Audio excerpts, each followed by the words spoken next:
¿Qué tal, amigos? Buenas noches. Gracias por ese compromiso que tiene usted siempre con la política con P mayúscula en Noches sin Tema. El día de hoy vamos a hacer un análisis de la coyuntura nacional desde la visión de la Asamblea Legislativa. Para eso hemos invitado a dos distinguidos diputados, uno del Partido Frente Amplio, don Antonio Ortega Gutiérrez, y otro del Partido Liberación Nacional, Francisco Nicolás Alvarado. Con ellos vamos a analizar las perspectivas de la política nacional presente y el futuro, por supuesto. Don Antonio Ortega, gracias por la amabilidad de atendernos. Un placer, don Claudio, siempre estar aquí en su programa, compartiendo nuestros criterios políticos y sobre todo en la retroalimentación. Un saludo muy especial al estimado compañero Chico Nicolás. Don Francisco Nicolás, gracias por estar con nosotros. Muchas gracias, Claudio, a usted y a todas las personas que nos ven y nos escuchan este domingo, y también, por supuesto, un saludo al compañero diputado Antonio Ortega. Y aquí estamos, a la orden, para ver si le llegamos a esa política con P mayúscula. Excelente. Y a ustedes, pedirles que nos esperen, ya regresamos, vamos a un corte comercial y ya estamos con ustedes.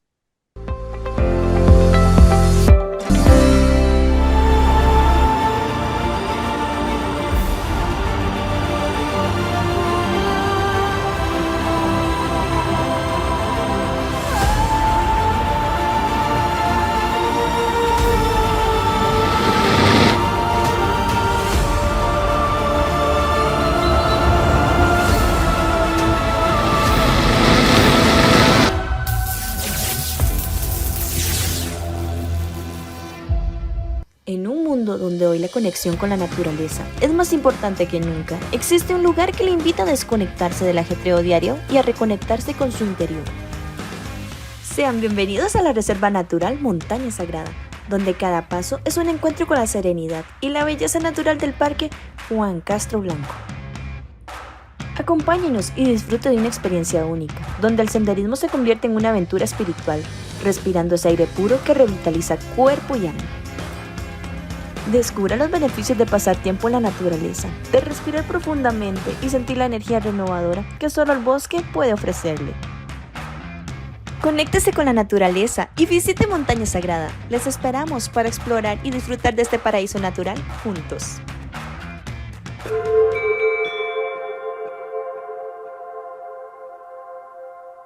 Producto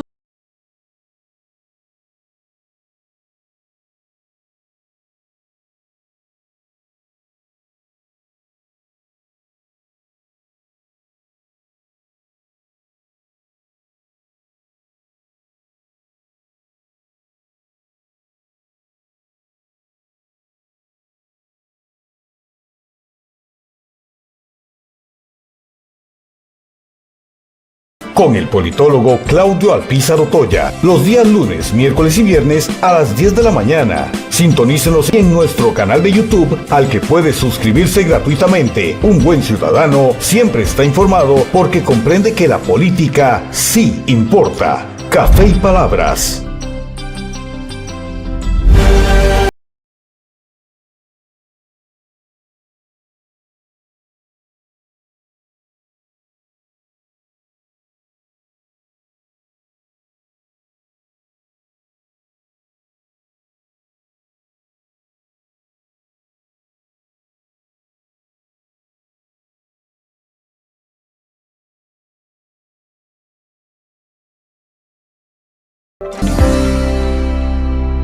Gracias por continuar en nuestra sintonía y de inmediato vamos.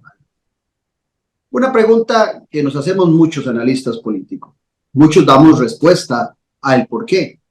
Pero ustedes que son actores de la Asamblea Legislativa, que son partidos opositores al oficialismo, en el caso del Frente Amplio de Liberación Nacional, ¿por qué es tan complicado una buena relación entre el Poder Ejecutivo y el Poder Legislativo? ¿Por qué un Poder Ejecutivo con una fracción disminuida de 10 a 8 diputados no ha comprendido la necesidad de que, siendo poderes independientes, hay una cohabitación política que los obliga a relacionarse? Don Francisco.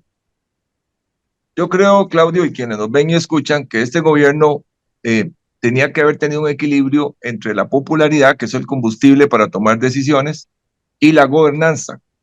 Pero entendió hace muchos meses atrás que le importa más la popularidad de cara al proceso del 2026 que la gobernanza del país. Y es que es entendible porque cuando uno ve la trayectoria de Rodrigo Chávez, entiende que la confrontación, la descalificación, le sirvió de combustible, tanto le funcionó que lo llevó hasta Zapote, que era su objetivo. Entonces, ¿por qué tiene que cambiar de combustible? Si usted tiene un vehículo que le pone gasolina súper, ¿por qué le va a poner regular? Él sigue hablando en modo confrontación, en modo popularidad, y renuncia a la gobernanza. Le deja la gobernanza a la inercia que tengamos las otras instituciones componentes del Estado, a la inercia que tenga el Congreso, a la inercia que tenga el Poder Judicial y a la inercia que tengan instituciones descentralizadas como la Contraloría y tal. Pero en esa inercia, cuando él siente que alguno de estos otros poderes o componentes del Estado se le atraviesan a su visión, a sus objetivos, ahí de nuevo confronta, renuncia al diálogo, renuncia a nivelar cargas y llegar a entendimientos y prefiere la confrontación, la descalificación. Esa es la macroecuación con la cual se mueve este gobierno y se va a exacerbar, Claudio, se va a exacerbar porque después de que pasemos el diciembre bendecido que tiene que tener este país después de tanta tragedia con el clima, nos vamos a despertar como país con dos pesadillas. Una, en enero pagar las deudas que se tienen y conforme termine en enero, entender que dentro de un año, en febrero, estaríamos votando y que vamos a un año electoral lleno de tropiezos, de confrontaciones, de dimes, diretes, de partidos van, partidos vienen, que los tradicionales, que los no tradicionales, que de este lado, que del otro, que arriba, abajo. Y entonces eso va a hacer que el costarricense empiece a cambiar su enfoque. ¿Cuánto le queda de oxígeno a este gobierno? Va por etapas. Primero, gastó la popularidad inicial del triunfo cuando Rodrigo Chávez estaba con un 80-75%. Cuando vio que iba a pegar el bandazo en los 50%, 40%, inventó el tema de Jaguar y el plebiscito que por supuesto que el referéndum, que para un costarricense que ama la democracia, la palabra referéndum es una palabra dulce, potable. Entonces lo mantuvo a flote con un 50 y tanto %. Ahora se inventó traerse a Bukele para que le dé otro tanque de oxígeno más para poder llegar a diciembre decentemente en los 50 y tantos % de popularidad. ¿Qué va a hacer el próximo año? A exacerbarse para mantener cerca su tanto por ciento, que será un 20-25% fuerte que él tiene, muy duro, y ese 25% seguirlo alimentando con odio y confrontación para llegar a proponer algo para las elecciones. ¿Coincide, Antonio, con lo que plantea Francisco? Sí, creo que la lógica de este gobierno, de este presidente, habría que partir del hecho de que, vamos a ver, puede sonar algo simplista, pero el interés primordial de ellos no es Costa Rica, no es la gobernanza, no es sacar adelante temas en los que estamos enfrascados y enlodados como país, sino más bien lo que ellos quieren es no solo posicionarse políticamente para poder seguir ganando elecciones, sino también lograr y construir una nueva élite económica con la cual, digamos, puedan enriquecerse económicamente, pero también construir una mayor influencia política en el país sobre los diferentes poderes, la institucionalidad. A las pruebas me remito, digamos, los que han sacado réditos de este gobierno han sido los financistas de campaña del presidente Chávez o un círculo muy cercano. Entonces, creo que parte de que digamos, mira, no entendemos o por qué es que se confronta tanto o por qué es que le interesa más la narración que la acción, es que es parte de esa estrategia. Entonces, lamentablemente aquí no estamos hablando entre demócratas convencidos, no estamos hablando entre defensores de la institucionalidad independientemente de la orientación ideológica. Aquí estamos frente a unos nuevos prototipos de la política en Costa Rica y el presidente Chávez lo representa. Habría que recordar, don Claudio y don Francisco, que esto que representa al presidente Chávez es nuestra propia versión del populismo de derecha que se está viendo en el mundo entero, en diferentes, y que Donald Trump en el 2016 lo inauguró. y a partir de ahí vinieron otros, y habría que recordar que aquí en Costa Rica varios personajes intentaron hacer eso. Juan Diego Castro, Fabricio Alvarado, Otto Guevara, un señor que se postuló por el movimiento libertario como precandidato y al final no siguió. Es decir, varios políticos, varios personajes han intentado o intentaron tener nuestro propio, o sea, tropicalizar ese movimiento neofascista en Costa Rica, y al final Rodrigo Chávez es quien lamentablemente lo consiguió, y como lo consiguió no lo pretende soltar, y alrededor de él pululan ya no solo los que lo apoyaron en la campaña, sino figuras y personajes que han querido apostar hacia eso. Ahora, yo les tengo una consulta a ambos, y va por este lado. Tanto el Frente Amplio como el Partido de Liberación Nacional son partidos consolidados, partidos estructurados, partidos que inclusive lo vemos en la Asamblea Legislativa, a pesar de que puedan tener diferencias, los 19 diputados de Liberación o los 6 del Frente Amplio, es común que voten en bloque. Tienen una presentación a nivel nacional bastante similar en algunos de los temas más importantes. ¿Cómo es posible en la política nacional que un presidente sin partido, porque es un presidente sin partido, que utilizó un partido para llegar al poder, pero que es un partido que él mismo ha renegado del partido que lo llevó al poder, gobierna sin partido, si está en campaña, como lo dice Francisco Nicolás, hace campaña sin todavía tener partido político, sin una claridad de un candidato? ¿Cómo es posible que en la política actual un partido que no existe, un rejuntado, podríamos llamar, como generalmente se dice, tenga más popularidad y dé la impresión de que tiene más brazo político que partidos consolidados como Liberación Nacional y el Frente Amplio, don Francisco primero? Lo de la popularidad del presidente Chávez es un fenómeno sociológico claro.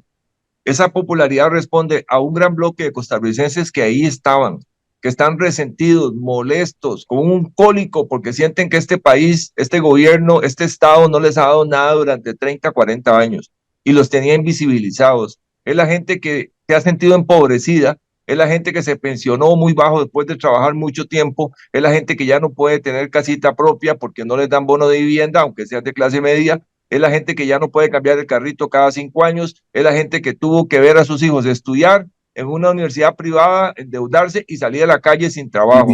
Es la gente que le quebraron la empresita en la pandemia y no pasó nada, el Estado no se ocupó de ellos. Esa es la gente que Chávez capitaliza, y la capitaliza verbalizando el odio, la molestia contra la institucionalidad, la molestia contra la Asamblea, la molestia contra los tribunales de justicia por la mora judicial. Todo eso son... Pero en esos 40 años que hace referencia, ha habido muchos gobiernos de Liberación Nacional, o sea, usted está haciendo un mea culpa de alguna manera. Lo que hago es un reconocimiento a la incapacidad que hemos tenido como Estado por encima de partidos políticos, porque no solo Liberación ha gobernado, lo hemos hecho en 9 ocasiones, por supuesto, en estos 40 años, y lo hemos hecho con todo lo mejor que hemos podido. ¿Hemos cometido errores? Sí, soy el primero en reconocerlo. ¿Tenemos la obligación de cambiar? También soy el primero en reconocerlo y lo llevo a la práctica todos los días en mi vida partidaria. Pero a eso hay que sumarle que el Estado se ha venido quedando corto. Conforme se fue endeudando el modelo de nosotros, fuimos recogiendo inversión social, fuimos recogiendo también llegada al ciudadano y lo fuimos complicando en una maraña de cosas y de trámites y se empezaron a hacer brechas. Ese ciudadano, esa ciudadana molesta, ve en Chávez el vengador.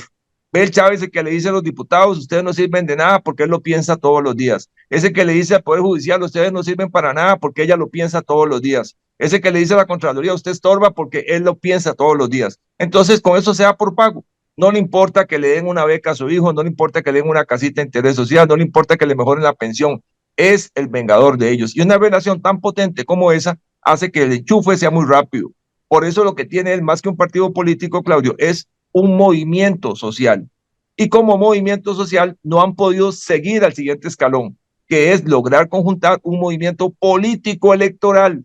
Lo intentaron en las municipales, no lo lograron, no tienen la pericia y la capacidad que tenemos partidos como La Unidad, como el Frente Amplio, como Liberación y como otros, que sí hemos venido avanzando en el aprendizaje nunca acabar de cómo hacer política electoral. Ellos no la saben hacer. Y esa es una esperanza para la democracia, porque cuando venga la elección del 26, no va a... Pero veamos, ganaron la elección pasada sin tener ese brazo político, sin tener esa capacidad en un partido nuevo, lograron derrotar a partidos consolidados como ustedes. Claudio, hay 4 elecciones. ¿Qué podría marcar la diferencia en el 2026? Hay 4 elecciones. Está la elección municipal, está la elección de la primera vuelta, donde se eligen prácticamente diputados y los 2 finalistas. Está la elección de la final, digamos, de la segunda vuelta, que ya no juega tanto partido político, sino persona, y están las elecciones internas de los partidos. Este país se la pasa en un carnaval de elecciones, por dicha, muy democrático. ¿Qué va a hacer la diferencia? Que Chávez no se puede reelegir. Y esa herencia de ese personalismo que él maneja, no es sencillo aterrizar eso, Claudio. Es como bajar un contenedor en Caldera lleno de cristalería checoslovaca. Se les pueden quebrar muchas cosas. No es sencillo. Y además hay mucha gente al lado de él levantando la mano y moviendo el brazo y diciendo, póngame a mí diputada, póngame a mí diputado. Y eso no va a ser sencillo repartir. Es un cuento decir 40, 35, 38 diputados. No lo van a lograr. No van a ser poquitos. Por eso la calidad de las diputaciones, de las fracciones que realmente creemos en la democracia nacional, tenemos que tener una capacidad de tamizaje muy grande para que vengan las mejores fracciones al Congreso. Antonio, la misma consulta, ¿por qué algo que es un movimiento, como acaba de definir Francisco, que no es un partido político, da la impresión de que tiene más brazo que partidos consolidados, como en el caso del Frente Amplio? Porque el cabreo y el enojo no necesita afiliación, ni necesita estatuto, ¿verdad? Ni necesita una estructura, ni una divisa. Quienes venimos y estudiamos lo que fue la historia del siglo XX, finalizando el siglo XIX, sabemos que el tema de la lucha de clases ha sido un motor en la historia de la humanidad, y esa lucha de clases también, digamos, hay un elemento, vamos a ver, de enojo o de movilización, de cabreo a partir de la conciencia de clase, y se supone que a partir de esa conciencia de clase, digamos, las personas que han estado fuera del gran banquete donde se sirven los grandes señores, pueden movilizarse para lograr justicia. Esa es la historia de la clase obrera y de diferentes movimientos a lo largo de la humanidad. ¿Qué es lo que pasa ahorita con Rodrigo Chávez? Haciendo un símil con las distancias del caso, también pasó en Italia con Benito Mussolini. Es decir, hay un cabreo que ahora el diputado Nicolás señalaba puntualmente, lo ejemplificaba. Hay un cabreo construido que se ha abonado, que se ha, digamos, materializado, y que las personas, lamentablemente, lejos de buscar o de tener un motor organizador para lograr justicia a partir de ese cabreo y de esa pobreza y esa desigualdad, les basta con tener un justiciero, les basta con tener una persona que insulte a los que yo también quiero insultar, les basta que haya una persona que insulte a las instituciones o que diga lo que yo pienso. Entonces es evidente que eso, y si a eso se le suma la construcción de una otredad, es decir, la construcción de otro que es el malo, llámese periodistas, llámese jueces, llámese profesores universitarios, es más fácil construir ese cabreo como se construyó el fascismo en el siglo XX, que se construyó con una otredad hacia quienes eran los enemigos, pero no hacia un mejoramiento de las condiciones económicas de las personas que estaban cabreadas, sino en un deterioro de la vida social, porque todos los proyectos que desarrolló el neofascismo, y habría que rescatar que el neofascismo toma elementos de la izquierda histórica, toma elementos de cómo se organizaban, digamos, las clases populares, los obreros, solo que lo logran modificar o le logran extraer el tema de conciencia de clase, de superación, a un motor donde se trata de destruir la otredad. Les pongo un ejemplo. ¿Qué pasaría si Rodrigo Chávez tuviera el poder para hacer lo que quiere hacer con los periodistas, con el Poder Judicial, con la Asamblea Legislativa de la noche a la mañana. El país va a seguir igual de pobre, pero aún más pobre. El país seguiría peor de desigual, peor de inseguro. Ellos no tienen un proyecto de mejoramiento a futuro. Ellos tienen un proyecto donde corporativamente ellos piensan estar mejor, quieren construir su bienestar a costa de gobernar las cenizas. El problema es que las personas están tan hartas de la clase política, de la situación nacional, que están dispuestos a que dar el poder a esta gente, aunque nos dejen cenizas. Ahora bien, en esto que dice Antonio del Cabreo, hago un comentario y quiero oírlos a ambos también. Creo que lo que han dicho ustedes tiene mucho de certero en el análisis del comportamiento del ciudadano. Sin embargo, el ciudadano que está apoyando en estos momentos, aún con la caída que ha tenido el presidente Rodrigo Chávez, es el ciudadano que menos, o vamos a ver, el ciudadano que más ha estado criticando a la clase política anterior a Rodrigo Chávez, pero no estás percibiendo en casi 3 años ninguna mejoría en su situación. Empeoran las listas de espera, se duplican en la Caja Costarricense de Seguro Social. Si vamos al tema de seguridad, impresionante, sí, veníamos mal en el tema de seguridad, pero es impresionante los niveles que ha alcanzado en la actual administración y la incapacidad del Poder Ejecutivo para ejecutar en este campo de la seguridad. Si vamos al tema de la educación, ni siquiera hay ruta de la educación. Si vamos al campo del agricultor, ese que en las zonas costeras, en las zonas rurales, apoyó mucho la llegada de Rodrigo Chávez a la presidencia de la República. Bueno, esos sectores, a pesar de que siguen padeciendo y con mayor gravedad lo que le achacan a gobiernos anteriores, se los ha acentuado, siguen detrás apoyando a la figura de Rodrigo Chávez sin sentir ninguna mejoría. Entonces, Francisco, ¿qué podemos esperar de los partidos opositores que no están logrando calar en el ciudadano y que más bien ese cabreo, como lo define Antonio, va en un crecimiento constante? Y le agrego algo, las figuras principales que representan a este partido, Rodrigo Chávez o Pilar Cisneros, no representan en absoluto a esa clase popular desde el punto de vista de sus raíces y de dónde vienen o de dónde se han desarrollado en los últimos años. Sin embargo, sus discursos calan en los ciudadanos con representantes que al final de cuentas no están padeciendo ni han padecido en muchas décadas lo que vienen padeciendo esos ciudadanos que se quejan de los gobernantes anteriores. Francisco. Yo creo que lo primero que hay que hacer, Claudio, es entender muy bien esa molestia, ese cólico que tienen las personas que apoyan a Chávez. Si logramos descifrar eso, que no es sencillo, pero sí es posible desde el punto de vista político, sociológico, usted entiende por qué ellos están así y empieza a buscar soluciones a su incomodidad.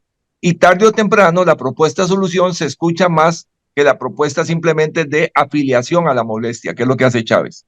Entonces, primer labor o labor simultánea es entender de dónde vienen específicamente, cuáles son los 3 o 4 o 5 factores fundamentales que mueve este porcentaje de gente que sigue Chávez y resolver con una propuesta real que se pueda llevar a cabo, que se pueda financiar desde el Estado costarricense y se pueda, digamos, materializar en un gobierno y proponérsela a ellos. Eso por lo menos atenúa el golpe, eso baja la temperatura de eso, primero. Segundo, la propuesta electoral de partidos como el mío, de Liberación Nacional, tiene que migrar hacia nuevos rostros. Es fácil decirlo, Claudio, pero no es sencillo. Una persona con prestigio, con honestidad, no hablo solo de Liberación, de cualquier partido político, usted la toma y le dice, mire, tiene que meterse 1 año fuera de su casa y su negocio y su empresa y su bufete, vaya a darle 4 vueltas al país, dígale adiós a su esposa, a sus hijos, aparecen un paredón ahí para que Claudio Alpizar y todos los medios de comunicación lo revisen de pies a cabeza y además dentro del partido lo van a revisar y además afuera lo van a criticar.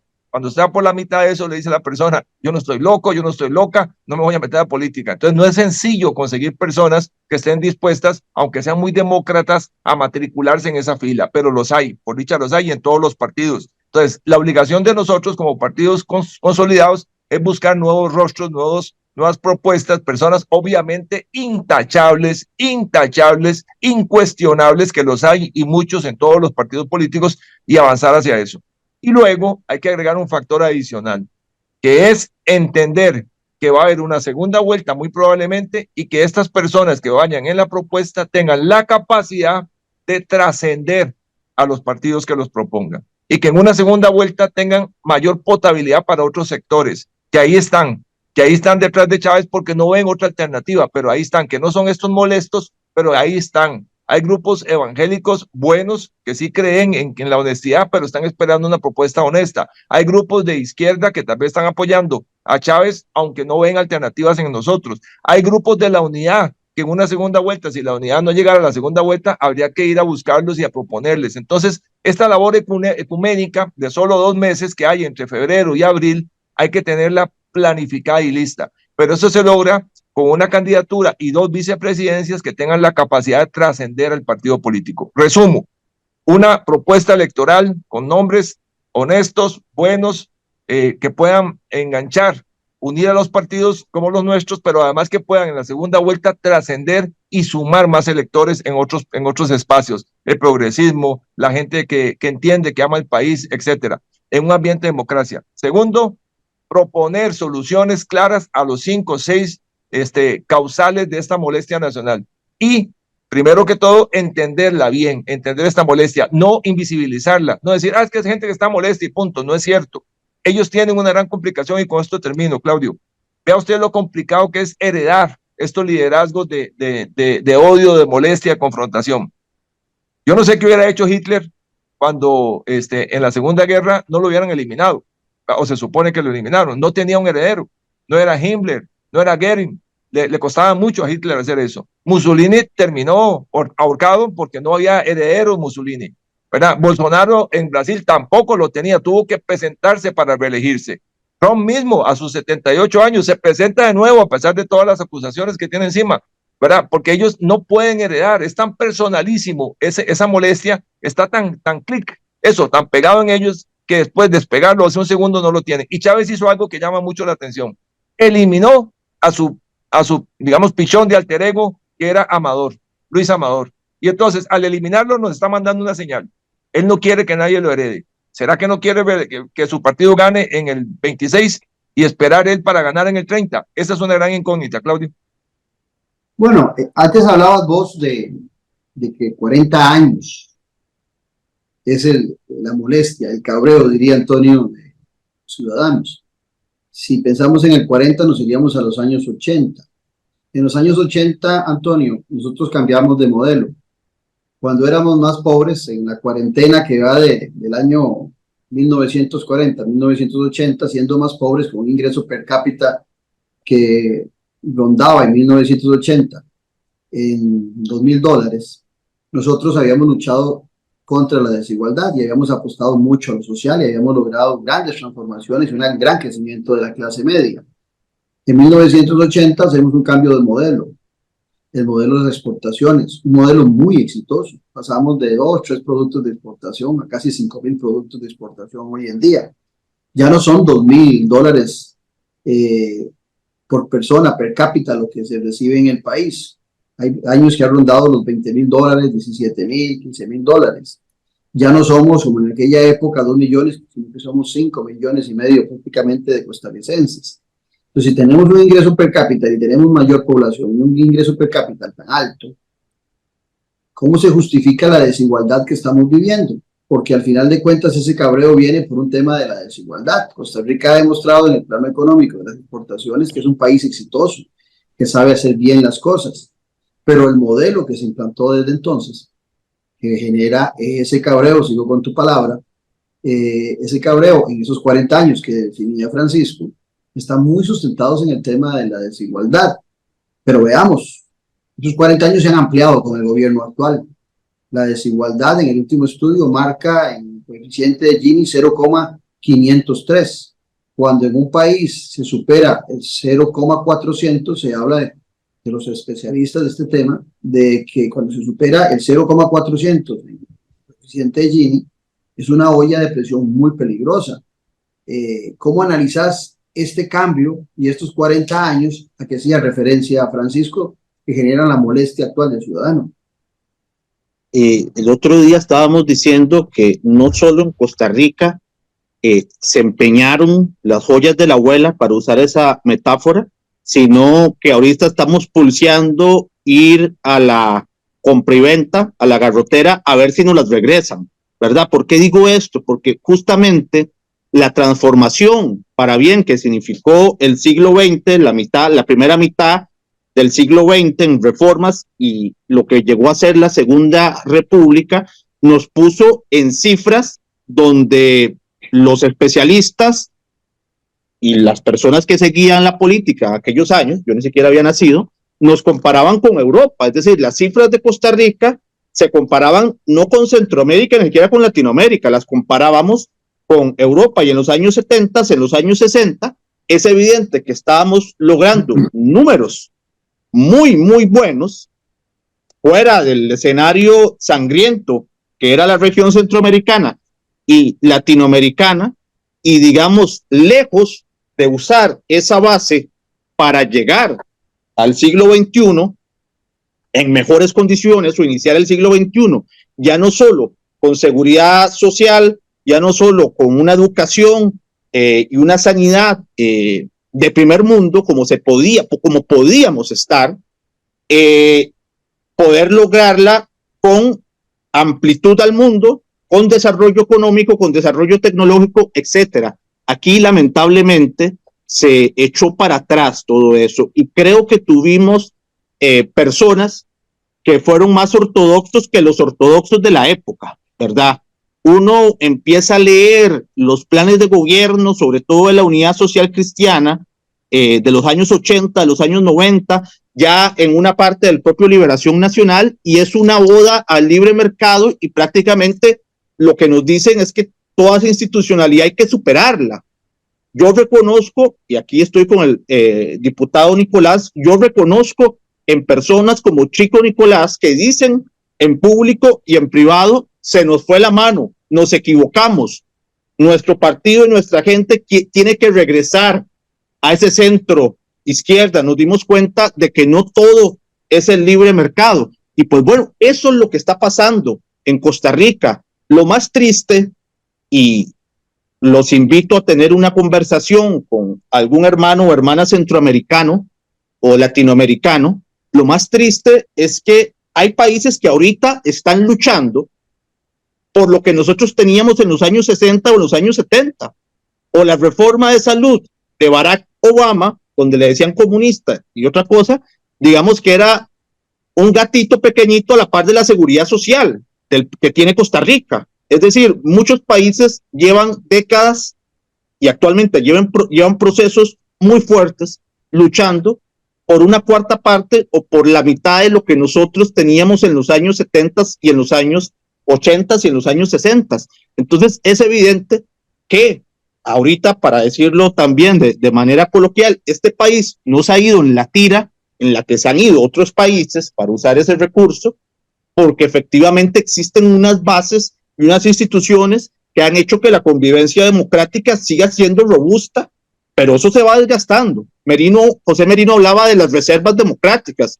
Yo creo que este país tiene reservas democráticas, y estas reservas democráticas es gracias a esa construcción de acuerdos entre comunistas, socialcristianos, socialdemócratas, etcétera, etcétera. Lo que pasa es que esto se ha estado desgastando, y el apoyo a fuerzas que lo que quieren es quemar todo para gobernar las cenizas, y que se está sosteniendo y que están cada vez capitalizando más, es la antesala del deterioro final, que esperemos no llegar a eso, pero es la antesala al deterioro ya de nuestra historia como democracia y como un país con institucionalidad fuerte. Me llama la atención oírlos a los dos un punto de coincidencia, que es en el caso de lo que plantea Francisco Nicolás, de que Liberación vuelva a ser un partido socialdemócrata, que lo dejó de ser hace varias décadas, se fue muy a la derecha. Pero también me llama la atención oír a Antonio Ortega hablar de coincidir en el centro izquierda, en un partido que en algún momento se definió como socialista y un poquito más inclusive, y ahora busca más hacia el centro. Y si uno eso a los 40 años de molestia de los ciudadanos, que su molestia mayor está en la carencia de prontos y buenos servicios públicos y de esa desigualdad que desde lo que ha abandonado el Estado ha ido aumentando, me da la impresión también de que el ciudadano está lejano de comprender qué es lo que ha pasado en el fondo. Porque veamos, el grupo que representa a Rodrigo Chávez, o Chávez representa en el gobierno, es una élite poderosa, diferente a la que en muchas ocasiones estuvo cercana a la Liberación y a la Unidad, pero es una élite económica. Y vemos a esa gente que se queja del modelo de desarrollo, sin conocer mucho de dónde vienen esas carencias del modelo, apoyando a alguien que se vende como cercano a esas clases desfavorecidas, cuando en su vida es poco lo que conoce del desfavorimiento social. Más que pasó exactamente 40 años fuera de nuestro país. Yo de estos decía que si en algo se parece a Moisés, el presidente Chávez, es en 40 años uno fue desterrado, no le dejaron entrar a la tierra prometida, y Rodrigo Chávez estuvo lejos de la tierra prometida también por 40 años, pero aún así el ciudadano lo sigue sintiendo cercano a ellos. Ese giro de ambos partidos, de Liberación y de Frente Amplio, uno buscando en suavizar su ideología como el Frente Amplio y otro tratando de recuperar lo que fue en el pasado, puede hacer en algún momento clic en las posturas políticas de ambos partidos, Francisco. Yo creo, Claudio, que el esfuerzo de rescatar la democracia es un llamado común a todos. Ya no solamente al Frente Amplio y a Liberación, al Frente Amplio buscando ese progresismo que me parece saludable a la democracia nacional, y nosotros tratando de reencontrarnos con la socialdemocracia, que tuvimos que sacrificar más de la mitad de nuestro caudal electoral para poder avanzar en esa apertura de mercado que nos costó el TLC, que nos costó los PAE 1, 2, etcétera. Pero también hay otras fuerzas democráticas ahí, latentes. Hay una parte del Partido Unidad que sí es realmente social cristiana, y hay que alentarlos para que sigan adelante en esa lucha. Hay una parte de las personas evangélicas que están en política que sí son realmente demócratas. Hay que alentarlos, Claudio. Hay mucho recurso, hay mucho tejido demócrata en el palpitar de muchas tendencias y partidos políticos. Todas esas teclas hay que saber tocarlas en la segunda vuelta. En la primera, cada uno vamos a estar en nuestras trincheras, en nuestros toldos, en nuestras banderas, en nuestras divisas, sacando la mayor cantidad de diputadas y diputados, que es bueno para la democracia. En la segunda vuelta, el talento está en que desde la primera no guerreaste con los que no tenías que guerrear y lograste empezar a presentarle a ese grupo de personas que están con Chávez propuestas muy puntuales que impactan en su calidad de vida. Si logras ese triángulo con rostros buenos, potables, gente honesta, con un transitar en la primera vuelta sin rasparte la pintura hasta donde sea posible, con otras propuestas electorales, y entras en la segunda habiendo sembrado en la primera vuelta soluciones muy concretas a las personas, hay posibilidades de éxito y derrotar al chavismo. El chavismo es un movimiento social, no es un partido político. Tal vez se enmascare en esta primera vuelta en 2 o 3 partidos, no es nada raro. No es nada raro que nos hagan con 2 o 3 partidos. Que te adelanta algo, Claudio.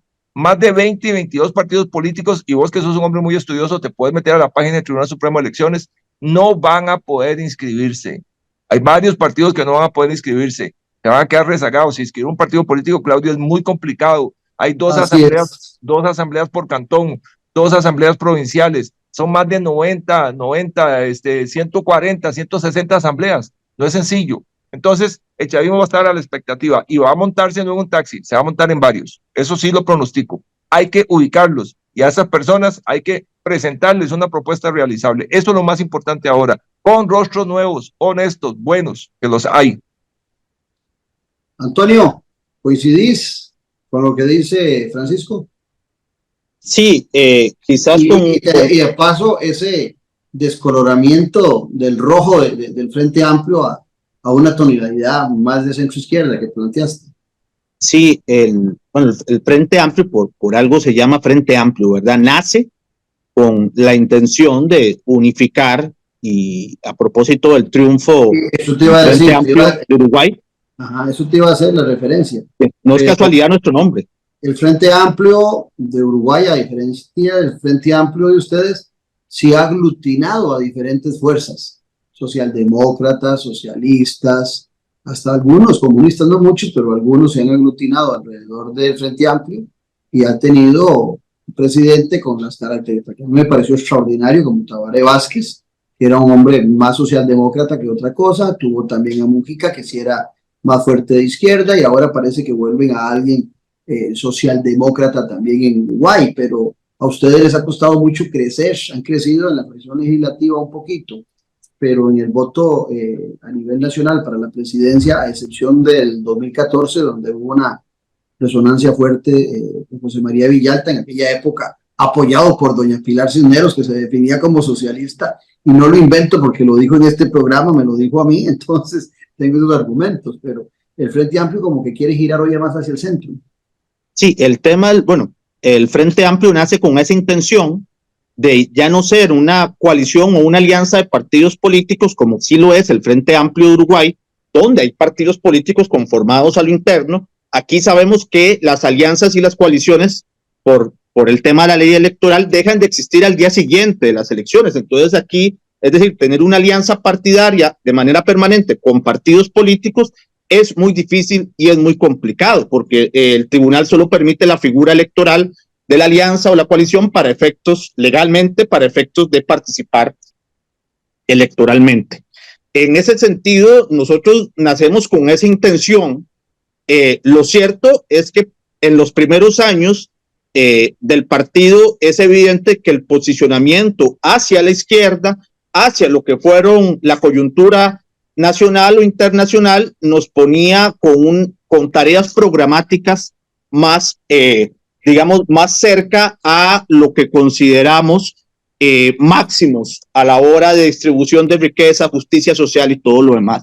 Lo que pasa, y esto se lo escuché a José Merino, la política en Costa Rica y los que eran socialdemócratas, los socialcristianos, el propio centro, se corrió tanto a la derecha, se han corrido tanto a la derecha, que nosotros que estábamos a la izquierda del centro, nos corrieron hacia el centro.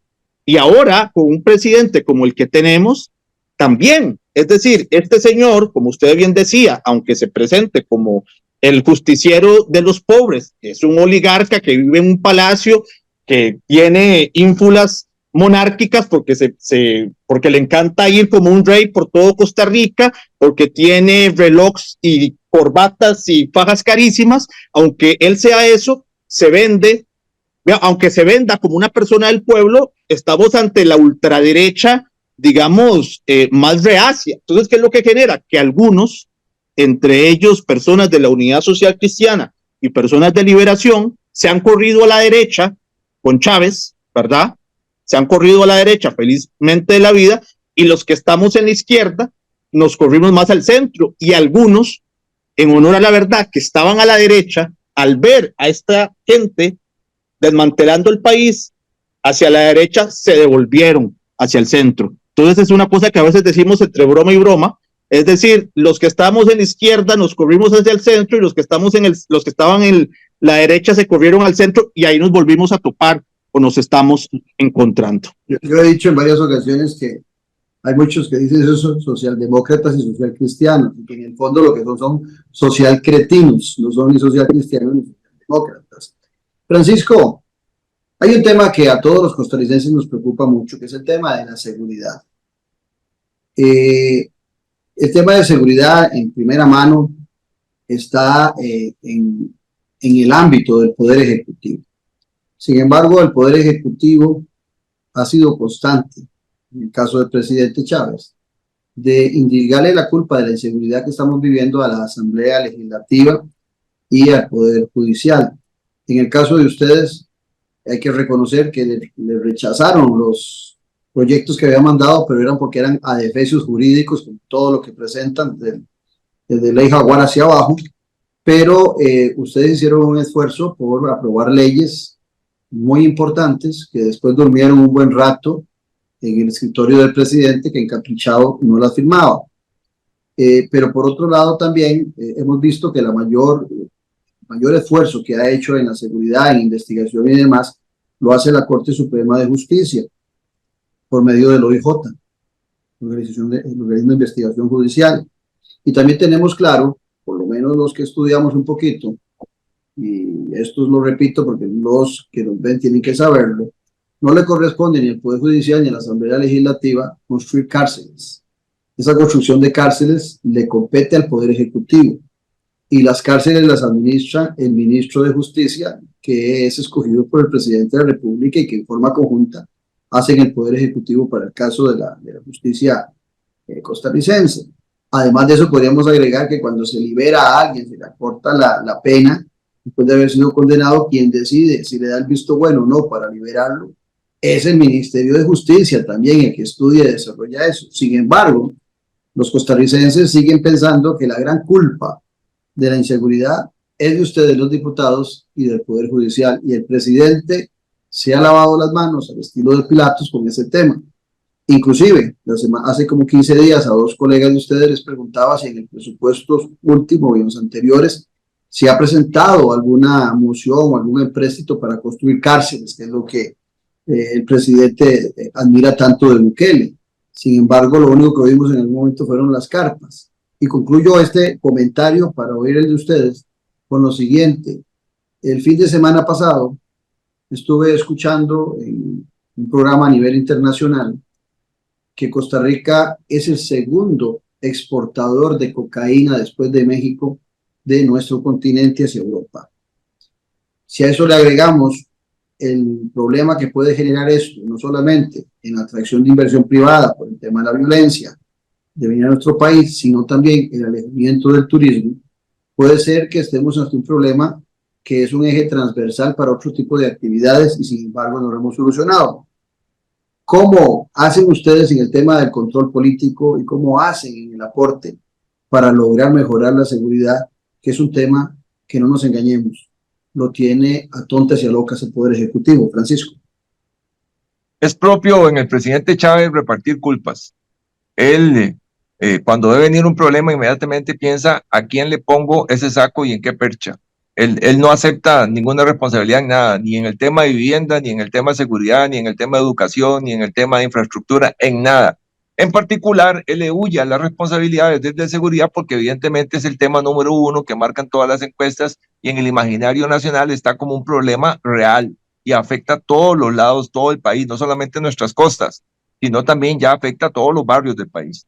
Ahora, como escenario, ¿por qué a veces sospechamos, creemos o intuimos que este gobierno tiene alguna relación o al menos tolerancia con grupos de narcotráfico?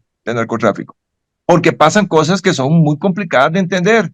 O sea, ¿cómo vas a quitar el puesto de vigilancia de Draque argumentando que tenés problemas de marea y que los marinos de la Guardia Costera de nosotros se ven comprometidos en abordajes y desabordajes, cuando incluso en este gobierno se pospuso la construcción del mismo muelle y ahora, sobre pretexto de eso, se los llevan para Golfito?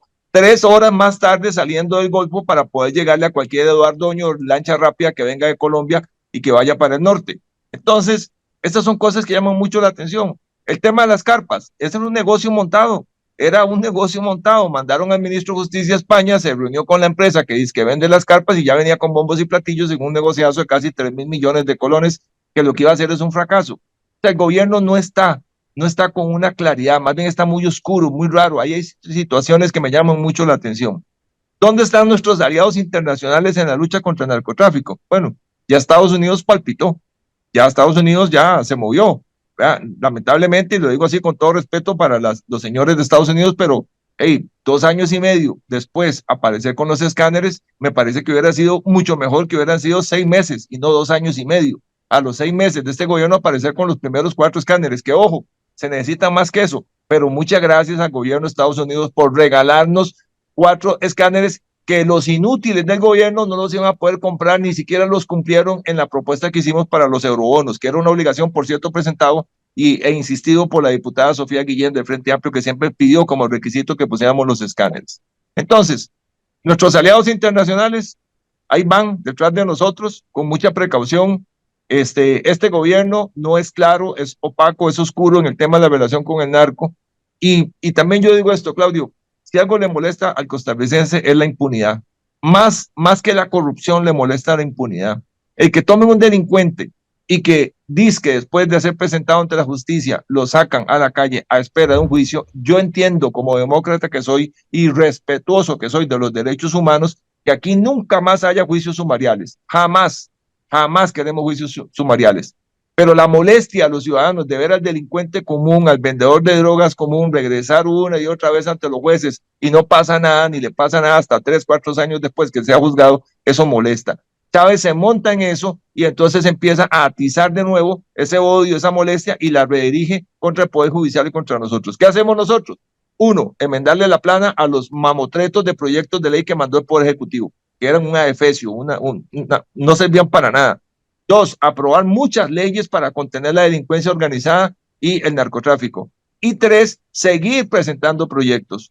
Nosotros en Liberación presentamos 2 proyectos más. Uno que se llama el imputado frecuente, que es esa figura que aparece por ahí, ¿verdad? Que se acuse y se acuse y se acuse y no se juzga. Bueno, resolvámosle su situación jurídica, no lo prejuiciemos, no le hagamos non bis in idem, no lo juzguemos antes del tiempo, pero sí llevémoslo ante los tribunales lo antes posible. Y lo segundo, hay que fondear con recursos sin que pasen por Hacienda al Ministerio Público y al organismo de investigación judicial, que son, Claudio, a hoy, de verdad, la punta de lanza que está peleando con uñas y dientes contra el narcotráfico organizado. El narcotráfico organizado de Costa Rica no es de principiantes ya, Claudio. Ellos se graduaron hace mucho tiempo en la Universidad de la Maldad.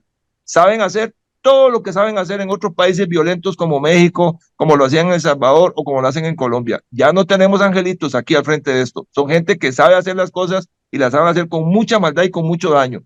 Y se están metiendo cada vez más en la política costarricense. Les interesa meterse. Esa gran ecuación cierra con muchos signos de pregunta. ¿Por qué el gobierno es tan lento en el tema número 1 de seguridad? Es el gobierno el que debe de sacudir, y si Estados Unidos solo le da 4 escáneres, andar ya en Europa pidiendo el resto, o pedirle a un organismo internacional un crédito por lo que sea de dinero para comprar más escáneres, para habituallar más nuestra policía, pero no lo hacen. No lo hacen. Ellos van manejando en segunda marcha en el gobierno, mientras el narcotráfico va en quinta.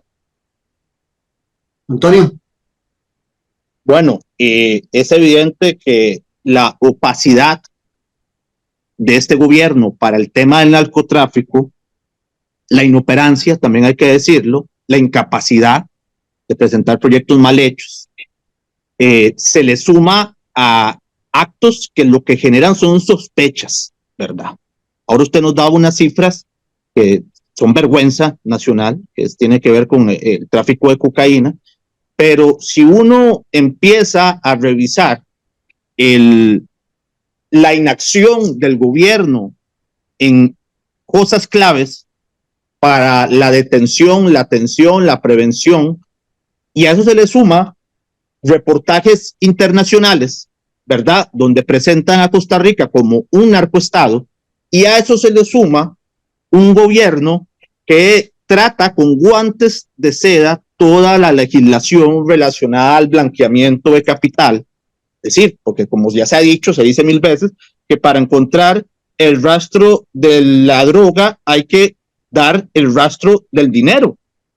Y sí, este gobierno, junto a otras diputaciones, han sido extremadamente cuidadosos en apoyar cualquier iniciativa que empiece a perseguir el rastro del dinero. Aquí estamos con signos de interrogación muy grandes. Ahora, y lo que sí es cierto, es que es un tema sensible para el gobierno, porque cada vez que se deja en evidencia, digamos, todo esto que estamos presentando como sospechas, el gobierno no solo hace una puesta en escena, no sé cuántos planes de seguridad presentaron, uno lo vinieron a presentar a la Plaza de la Democracia, el otro no me acuerdo dónde, ahora fueron con Bukele a una cárcel. Este es un tema sensible donde es evidente que el propio gobierno pierde los cabales cuando se le menciona o cuando se le cuestiona. Ahora sale la embajadora de Estados Unidos entrometiéndose en política nacional, lo digo con el mayor de los respetos, conozco a la señora embajadora, me parece una señora muy respetuosa, en fin, en el trato. Sin embargo, ella sale entrometiéndose en política nacional. El presidente... Igual que lo hizo el presidente Bukele. Igual que lo hizo Bukele. El tema es que para darle un espaldarazo al gobierno, don Claudio y don Francisco, el gobierno de Estados Unidos también apoyaba al expresidente de Honduras, Juan Orlando Hernández, en la lucha contra el narcotráfico, y también decían que eran aliados, y también fue el gobierno de Estados Unidos que años después condena 45 años de narcotráfico al señor Juan Orlando. Es decir, aquí no le demos un cheque en blanco a nadie, el mismo gobierno de Estados Unidos ha tenido posiciones contrarias con respecto a una persona, y hoy Juan Orlando Hernández está en la cárcel por narcotráfico. Así es. Bueno, se nos fue el programa. Antonio Ortega y Francisco Nicolás, muchas gracias. De paso, ustedes que ven con frecuencia a la diputada Cisneros, que antes frecuentaba mucho mi programa, tal vez después de que la he invitado tantas veces por diferentes vías, tal vez ustedes que la ven con frecuencia díganle que cuándo vamos a tener un programa, que sería muy bueno poder analizar la política nacional con ella, más que antes con frecuencia venía a nuestros programas y ahora le escuche. Entonces ahí les dejo, porque en las redes y en los comentarios la gente reclama que uno no invita a los oficialistas, pero es que le huyen a nuestros programas. Muchas gracias, Antonio, muchas gracias, Francisco. Con mucho gusto, Claudio. Esta tarea final no te la puedo cumplir porque yo, con mucho respeto, saludo a doña Pilar siempre, ella no me contesta, pero bueno, es un tema de cultura, de educación, a mí me criaron así, una cosa. Bueno, pero si no, Antonio. Pues Antonio puede hacer esta cancillería. Yo creo que le puede ser escabroso a él también, pero él es una gran persona. Okay. Sí, con muchísimo gusto, don Claudio, estar aquí. Con muchísimo gusto me propongo para esa tarea. Es un canal más de tantos que he utilizado. Primero y les presto mi oficina si necesitan un lugar para hacerlo. Muy bien, excelente. Bueno, a ambos gracias, y sobre todo a ustedes que nos acompañan siempre los domingos al ser las 8 de la noche, Noche Sin Tregua, y que disfrutan la política con P mayúscula. Los esperamos en la próxima cita el próximo domingo. Hasta tanto, un fuerte abrazo.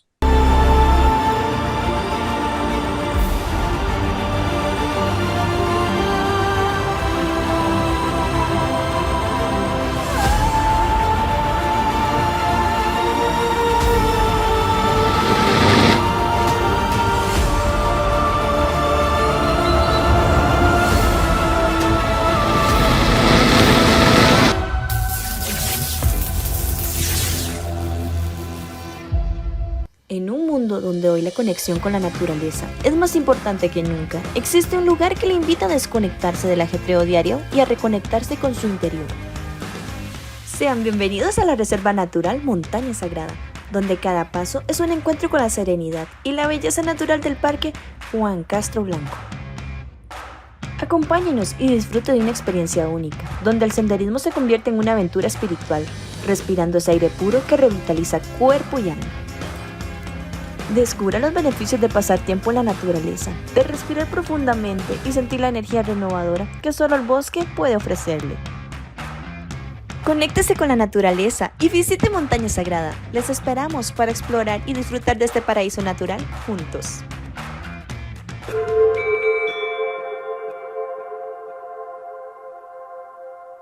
Productos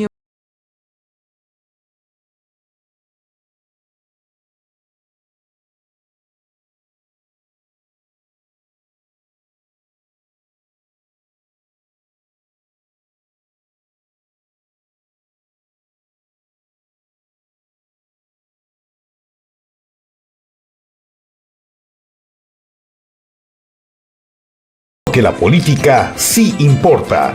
Con el politólogo Claudio Alpizar Otoya, los días lunes, miércoles y viernes a las 10 de la mañana. Sintonícenos en nuestro canal de YouTube, al que puede suscribirse gratuitamente. Un buen ciudadano siempre está informado porque comprende que la política sí importa. Café y Palabras.